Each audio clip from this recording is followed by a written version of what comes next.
ce nouvel épisode de la Minute du Traité consacré aux flammes jumelles.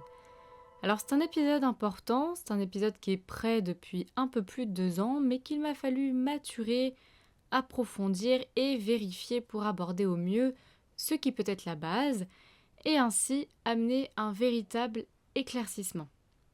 Il y a eu de nombreuses dérives au sein du sujet des flammes jumelles et différents problèmes sont apparus. Le premier problème, c'est qu'il y a eu malheureusement un effet de mode là-dessus.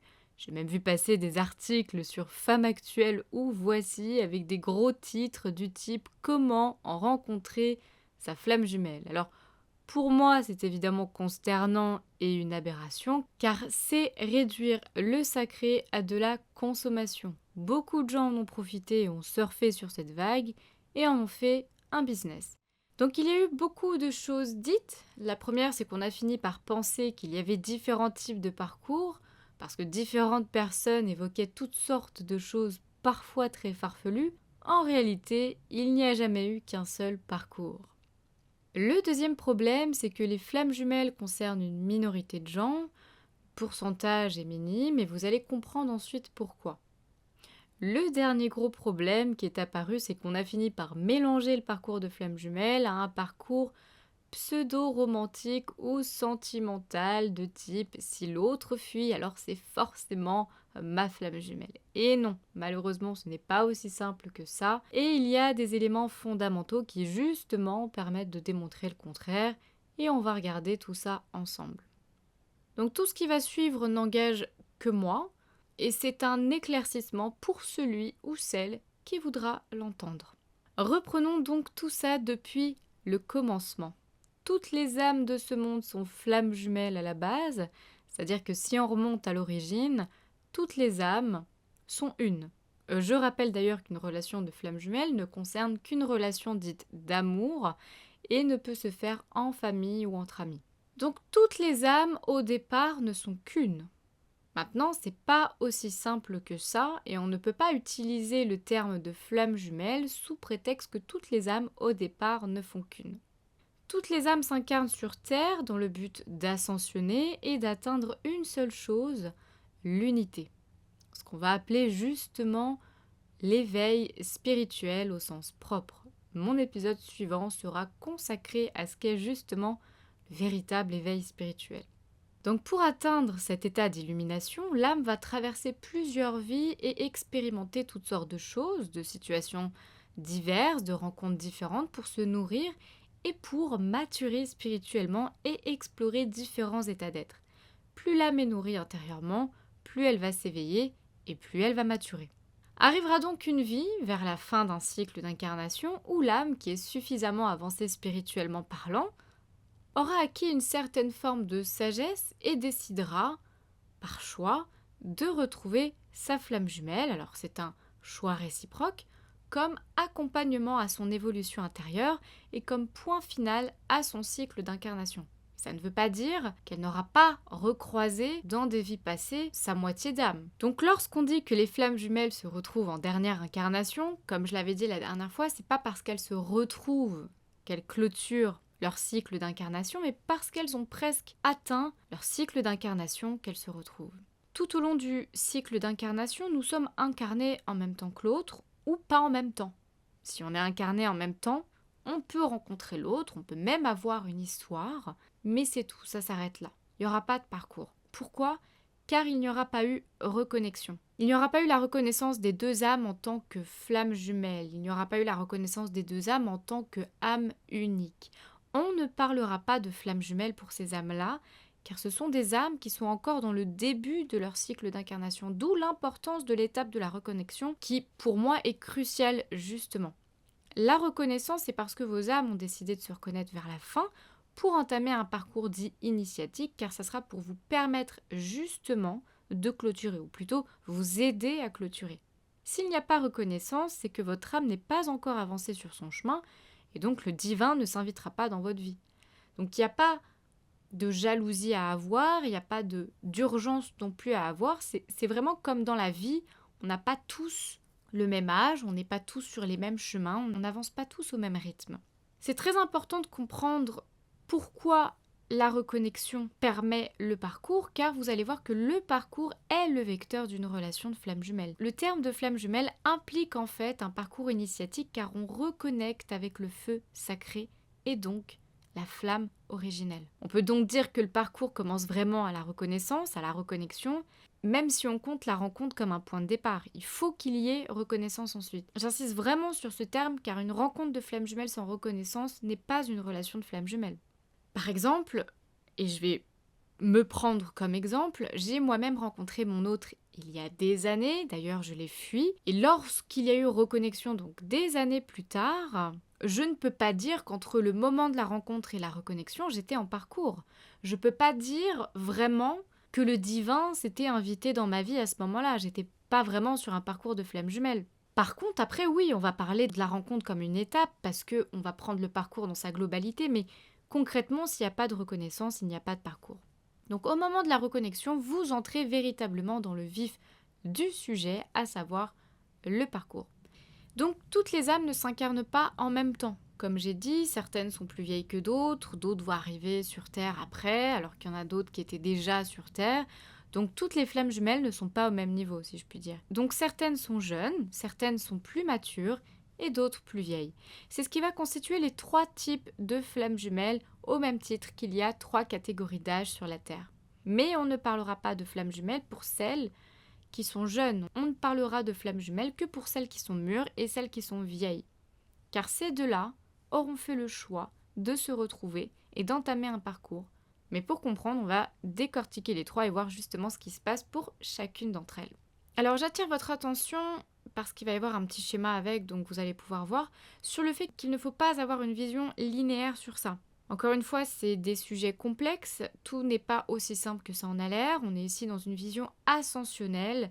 Donc lorsqu'on parle d'une maturité spirituelle, entendez-le comme sagesse de vie, comme hauteur de vue, et non comme intérêt prononcé pour la spiritualité, ça n'a rien à voir.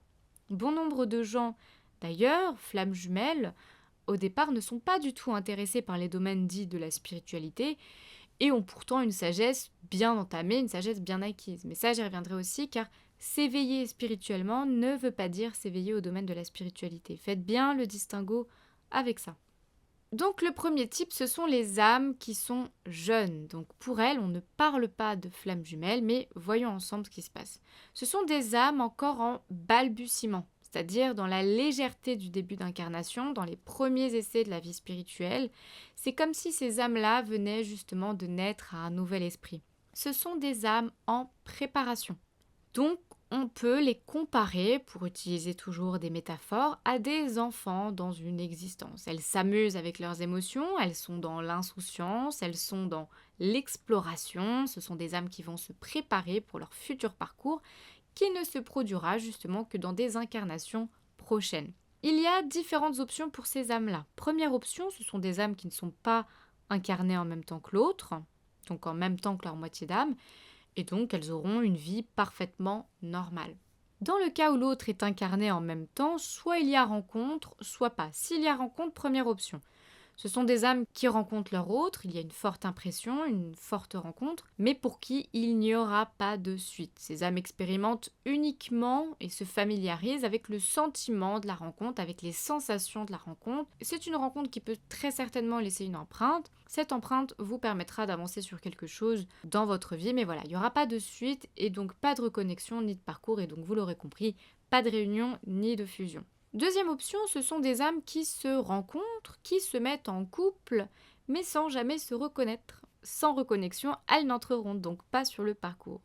Elles vivront une histoire peut-être marquante, peut-être singulière, où les deux auront certainement le sentiment de vivre une relation un peu atypique. Je dirais que ça s'assimile peut-être à une relation d'âme-sœur, mais il n'y aura aucune implication divine quelconque. On est purement dans la matière. Rien ne s'articule autour de Dieu ou de la foi dans ce type de relation. Ces cas de figure sont juste des expériences comme d'autres pour ces âmes-là. Il n'y a aucun désir de se réunir avec l'autre ou de fusionner, car elles sont encore jeunes spirituellement et sont là pour accumuler de l'expérience. Ces âmes-là concernent une majorité de personnes dans le monde et notamment sur la toile. Ce sont des personnes qui peuvent s'illusionner sur la nature de leur rencontre et qui projette sur l'autre une sorte de fantasme ou d'idéal qui n'aboutira à rien, car elles n'ont pas signé pour entrer sur un parcours dit de flamme jumelle. S'il y a rencontre et que vous vivez une histoire, vivez-la, ne vous préoccupez pas trop de savoir ce qui se passe dans l'actualité flamme jumelle, si je puis dire. Justement, détachez-vous au maximum de ces informations-là qui peuvent, à l'inverse, plutôt vous parasiter et vous maintenir dans quelque chose de vraiment nocif pour vous. Pour celles qui ont uniquement fait une rencontre, passez votre chemin. Si vous n'avez pas eu de parcours après, ne cherchez à ne rien provoquer. Donc il est délicat et compliqué d'utiliser le terme de flamme jumelle pour ces âmes-là qui sont dans cette jeunesse du chemin, car oui, dans le fond, elles sont flammes jumelles, mais là on remonte à l'origine primordiale et ça n'a pas vraiment de sens. Sans la reconnaissance, c'est une incarnation comme une autre. Vous pouvez toujours vous intéresser au sujet, mais il faut vraiment qu'il y ait un détachement émotionnel. La relation de flamme jumelle, le parcours de flamme jumelle, le travail chez les flammes jumelles, tout ceci est universel, car le couple de flammes jumelles est le couple de demain, c'est le couple universel, et donc, quelque part, c'est un peu le prototype d'une relation saine et parfaitement harmonieuse. Mais il faut absolument éviter l'obsession sur le sujet, dans tous les cas et dans toutes les flammes jumelles, d'une manière générale. Donc ces âmes-là ne doivent pas espérer quelque chose qui ne se produira pas, je pense notamment à la réunion ou à la fusion, et ne doivent pas perdre leur temps à aller sur un chemin qui ne les concerne pas. Elles y perdront des plumes et du temps. Encore une fois, ce sont des âmes en préparation seulement, en balbutiement, qui sont vraiment dans l'insouciance spirituelle et qui sont vraiment là pour tâtonner, pour tâter le terrain. Maintenant, si vous vous demandez si vous faites partie de ces âmes-là, observez s'il y a eu la reconnaissance. Vous ne pouvez pas en douter. La reconnexion est un événement quasi isolé et ça ne se confond absolument pas avec un trouble sentimental. Si vous avez encore des doutes, je vous renvoie sur mon épisode concernant les 8 étapes du parcours flamme jumelle où vous pourrez retrouver le détail de l'étape de la reconnexion.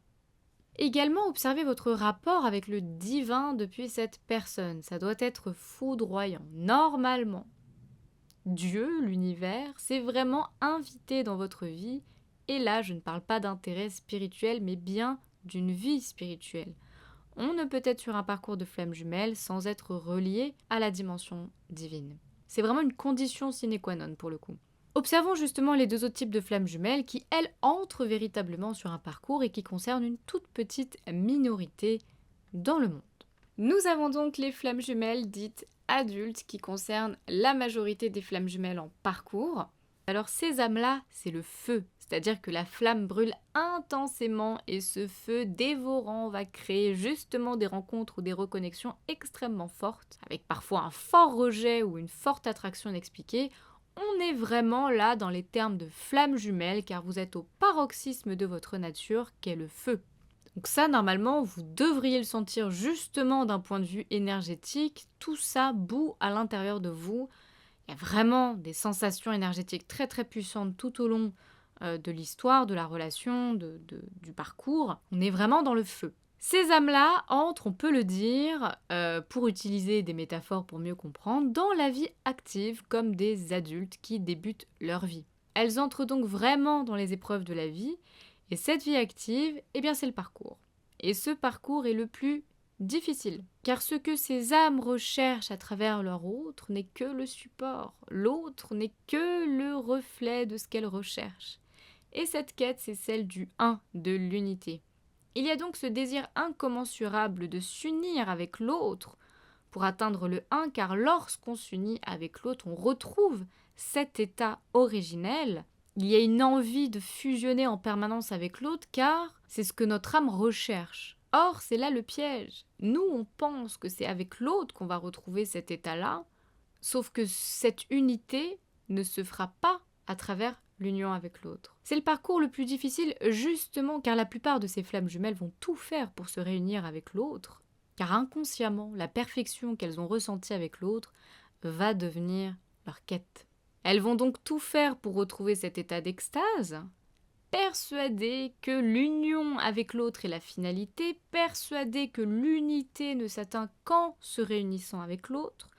Malheureusement, un bon nombre de ces flammes jumelles, en raisonnant de la sorte, passeront plus de temps à errer et risquent même d'errer toute leur vie. Elles doivent avoir le déclic, la prise de conscience que cet état extatique ressenti en présence de l'autre devra s'atteindre par soi-même. C'est le piège de ce parcours car l'illusion, c'est de penser que l'autre est votre porte vers l'unité. Donc c'est là tout l'enjeu du parcours. Elles doivent vraiment intégrer que atteindre le 1 se fait d'abord pour soi et en soi. La réunion avec l'autre n'est pas une finalité, c'est un extra.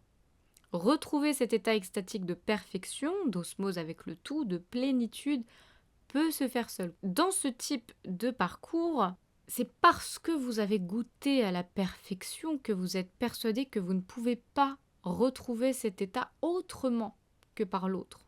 Elle est là l'illusion. Et moi je vous dis que vous pouvez retrouver cet état de perfection autrement que par la présence de votre autre. Et quand vous aurez compris ça, que vous l'aurez atteint, alors tout se mettra en place tout seul après.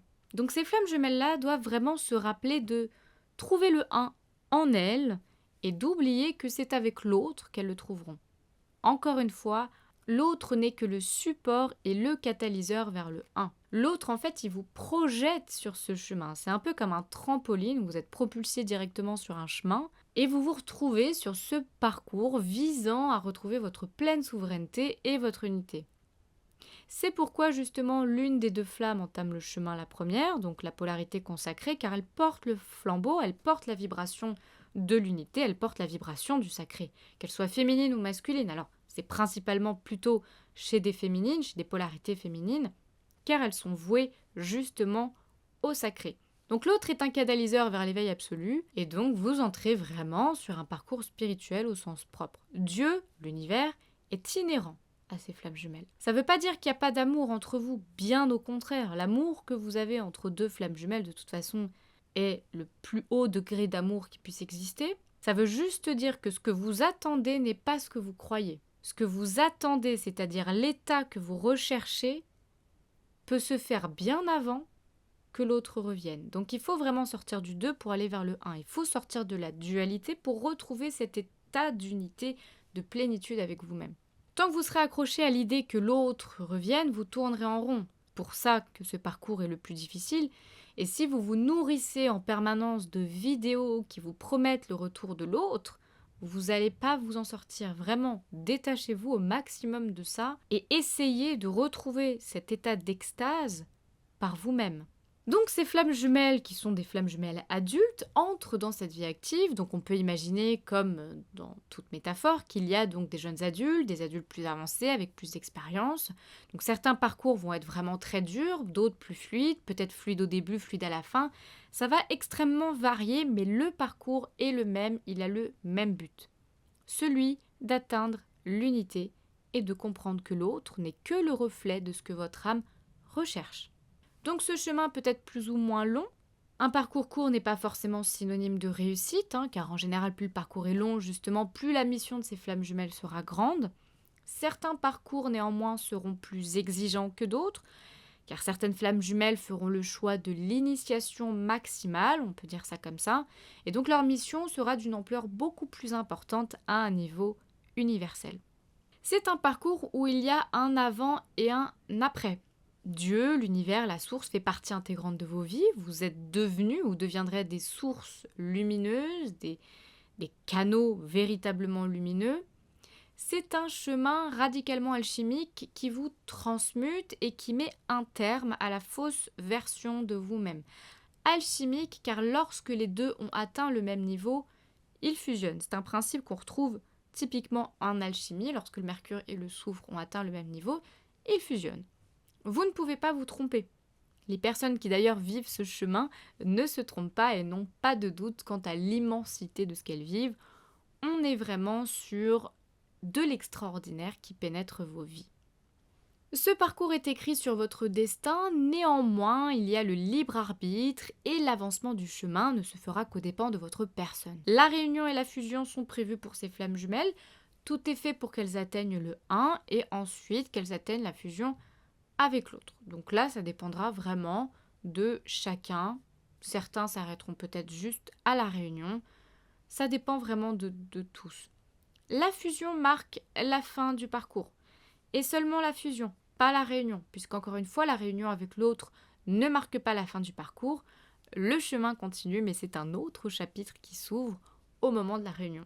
Ce parcours peut donc durer des années. Encore une fois, tout dépend de votre capacité à comprendre, à intégrer, à conscientiser, à guérir, etc., etc. Il y a énormément de paramètres en jeu.